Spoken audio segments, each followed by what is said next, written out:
السلام عليكم ورحمة الله تعالى وبركاته، متابعي القناة الكرام ومحبي كرة القدم. بداية نصلي على سيدنا محمد عليه أفضل الصلاة والسلام.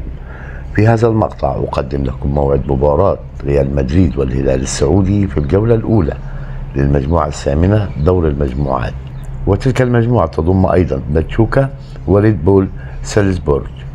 كما نقدم لكم تشكيل الفريقين والقنوات الناقلة. تنطلق المباراة يوم الأربعاء الموافق 18 يونيو 2025 على ملعب هارد روك، وذلك في تمام الساعة 10 مساء بتوقيت مصر والسعودية والعراق وسوريا والأردن وفلسطين واليمن، وفي تمام الساعة 11 بتوقيت الإمارات وعمان، وفي تمام الساعة 8 مساء بتوقيت تونس والجزائر والمغرب، وفي تمام الساعة 9 مساء بتوقيت السودان وليبيا. أما القنوات الناقلة للمباراة: MBC 2 بصوت المعلق فارس عوض، MBC 2 بصوت المعلق مدحت شلبي، وعلى قناة MBC أكشن بصوت فهد العتيبي. كما تتوفر إذاعتها على منصة شاهد، وإليكم تردد قنوات MBC على قمر النايل سات.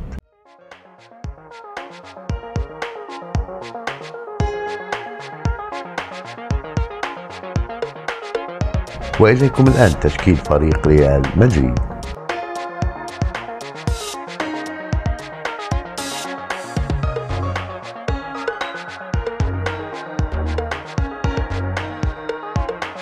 والآن مع تشكيل فريق الهلال السعودي.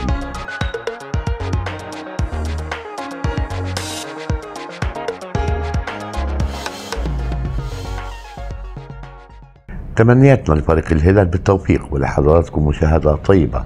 ما تنسوش تقولوا لنا في التعليقات توقعاتكم حول نتيجة المباراة، والاشتراك في القناة ليصلكم كل جديد من مواعيد المباريات العربية والعالمية. شكرا لكم وإلى اللقاء.